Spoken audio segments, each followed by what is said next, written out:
Welcome to the North Shore Community Association's podcast, May 13th, 2022. Hello, this is Annie Lafrenière, the NSCA's Program and Communications Coordinator. Today we will present the second part of our interview with Jean-François Garreau, a counsellor from the CAAP, le Centre d'assistance et d'accompagnement aux plaintes, or the North Shore Complaint and Assistance Support Center. Then we will cover community events and services.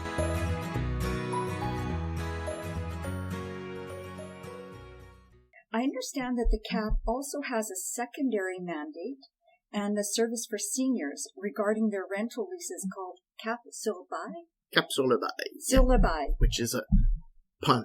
Oh, okay. It's a French pun. Maybe you can explain that to us? I will not explain the pun, but I will explain the mandate. So this is relatively new. It's something that the Ministère des Affaires municipales et de l'Habitation decided to ask us to do officially, which is help people, senior citizens, who live in what we call a private seniors residence, in French résidence privée pour aînés, to deal with issues relating to their lease. Because contrary to people who are in public care in CHSLD or in resources that are under the purview of the CIS, like ressources intermédiaires and stuff like that, when you're in a PSR, in a private seniors residence, you are a person who rents a dwelling from a private company. So you have to sign a lease.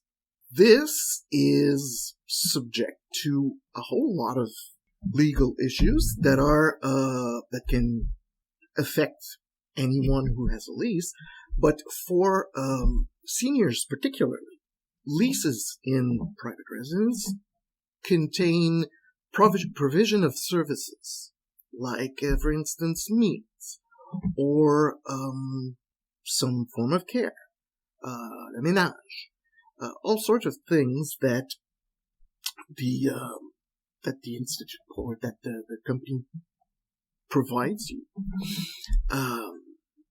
and that can lead to a lot of problems. A lot of issues, a lot of questions, whether the increase in your rent is reasonable, whether it's on time, etc., etc. There are a lot of issues, and it can become more complicated because then, when a problem arises, you have to deal with le tribunal administratif du logement, which is the new name for the Régie du logement, which is a legal process. So we have been asked to provide a service to seniors who live in private seniors residence to help them through issues, any issue regarding their lease or the services provided therein. So again, we are not lawyers, we do not represent people, but we can help them. So if you encounter a problem with your lease, with the services, etc., you come to us. Then we can inform you of your rights. We can inform you whether or not the situation warrants recourse, warrants an action.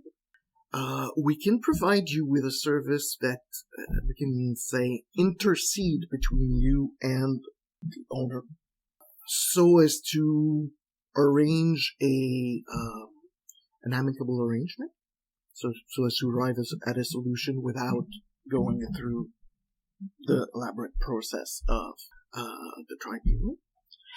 And if that doesn't work, then we can help you with filling the appropriate documents, filling them on time, because the delays are very important in this particular case. Making sure the necessary documents are provided if you decide to go to the tribunal administratif du logement. We can also coordinate if several people have the same issue. There is a possibility to have like a common action, and we can accompany you physically to the tribunal when the time comes, or if the time comes. So this is a new thing. It has taken off considerably. A little bit less here on the côte-nord because we don't have that many PSRs. We have about 7. But there are places in Quebec where there are like 350 in the region. So you can imagine the kind of volume of inquiry this gets. Nevertheless, it's important to talk about it because we haven't been able, because of the pandemic that arrived practically at the same moment as this new mandate, we haven't been able to do as much direct information as we would have liked. So it's important to talk about it, and I appreciate the opportunity to do this here. So I think that this new thing is a tremendous help for seniors. Absolutely. And who also can call us for any health and social service needs they might have. But this means that they or their caregivers are not alone in dealing with something that is very complicated and that requires a lot of attention. I think a lot of people sort of shy away from lodging a complaint of any kinds because they don't know how to do it or even where to start, because the government wheel is a big one. So, like I said before, it's a very important service you provide in helping out. And also, there's oftentimes people are afraid to complain because they're afraid of some kind of retaliation. So having a third party involved sort of mitigates a little bit this risk. And also, by coming to us, we can tell them that the owner of the residence cannot just boot you out if you complain. Or there are several things that people are not quite certain how they work, and so we can provide that information free of charge. And confidentiality, because I forgot to mention that, but it's very important. All our services are free, and all our services are provided with absolute confidentiality. We are under the seal of confidentiality. So everything you tell us remains between us. Yes, confidentiality. And again, like you said, sometimes they fear repercussion of some sort. They won't get the best meals, or their laundry won't get done. Various reasons. So it's nice to have that impartial, neutral party to help them navigate through the hoops. Yes. And I would add, we have no interest in going to trial like a lawyer might. We have no interest in preventing you from going to trial, quote unquote, if you're going to the tribunal. So we have no vested interest in pushing you in a way that you don't want to go. So if we discuss and you decide that, I really don't want to go on further, that's it. If at any point in the process you say, no, I'd rather stop there, we stop there. In both our mandates, you always remain in control of the process. It's your decision, it's your process. You are the one who makes the move. All we do is we support you and we assist you. And the CAAP also offers English-speaking services to the English-speaking population. It's not only done in French. No. Is that correct? No. We are not a big organization. We have a small number of counselors, but all of us speak English to a degree. Some might not be perfectly bilingual, but you can always be redirected. If you need service in English, you can always be redirected to somebody who can deal with it. And we've had issues with English-speaking people who have had various problems, including problems in terms of having access to care in English. And we've dealt with that. There's really no problem in accessing our information. Moreover, our website is also bilingual, and all the information, because one thing that I haven't mentioned is that on top of our mandates, we also provide information sessions, presentations to groups, presentations in events, and these can be conducted either in English or in French or both. For instance, we intend to pick up the information sort of blitz that we wanted to do in the seniors community for the PSR service. anybody who needs an information session or some kind of presentation on the health services, the way your rights in that system, and a way to make them respected, can call us and we can see whether or not it's within our purview, and then we can provide it with pleasure. Oh, I think that's awesome.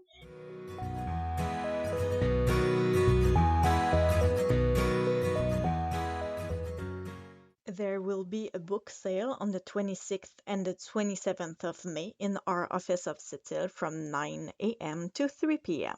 Gently used English books, both fiction and nonfiction, will be on sale, and all proceeds will go to the palliative care unit L'Île des Sables. As we get older, our auditory system, as well as our balance system, changes like every other sensory modality. What are these typical changes? When do we expect them to happen? And are there some ways that we can slow their progression or even, maybe, prevent further deterioration? Come join us and audiologist Sylvie Auger on May 18 at 10 a.m. on Zoom to learn more about this important topic.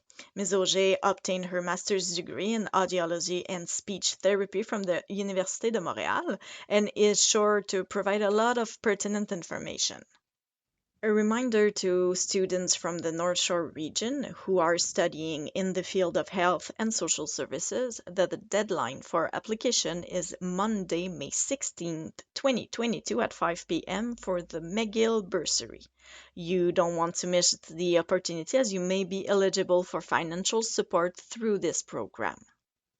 Are you graduating from high school this year and will be enrolled full-time at an accredited post-secondary educational institution this fall? The NSCA Student Community Involvement Award recognizes the contributions of students who make a difference in their community. Follow the NSCA on Instagram. That's right, we are now on this social media. Give us a follow at NSCA QC to stay up to date on the latest podcasts, available bursaries, upcoming community events, and even more. The Happening des Arts Tadoussac from June 10th to June 12th, 2022 is an event focused on the creative process where artists work in sites across the village and outdoors. The public is invited to meet and engage with the artists to learn about them and their work. This is happening at the Hôtel Tadoussac and the admission is free. Tomorrow, on Saturday, May 14th at 10 a.m. in the Bibliothèque Le Manuscrit in port-cartier, join Amber. We will be reading stories and craft a veggie garden. Bring your babies. They'll enjoy the story and sensory activities instead of a craft. On Saturday, May 28th at 10 a.m., we'll be filling up sept-îles Public Library with tons and tons of bubbles. Join Amber for a bubbly story and a craft. Call the library at 418-964-3355 to book your place. Other early childhood activities in June include the next toddler time on the 4th in sept-îles and story time in port-cartier on June 11th. Queen Elizabeth High School in sept-îles invites you to attend their student fundraiser on Thursday, May 26th at 6:30 p.m. at the school. The Spain Educational Tour students will be hosting a fundraiser bingo and bake sale at the school, where all proceeds will go towards defraying the costs of their tour to Spain in 2023. It is sure to be a fun evening that will also include raffle tickets, a cakewalk, and snacks served throughout the evening. Members of the community are all invited to this event. If anyone wishes to make a bingo prize donation or a goodie for their bake table, it would be very much appreciated. Check our Facebook page for more information on how to proceed. This is the end of this week's podcast. We would like to remind you to stay informed by our Facebook page, as all services and activities are subject to change if unexpected situations arise. If you have comments or suggestions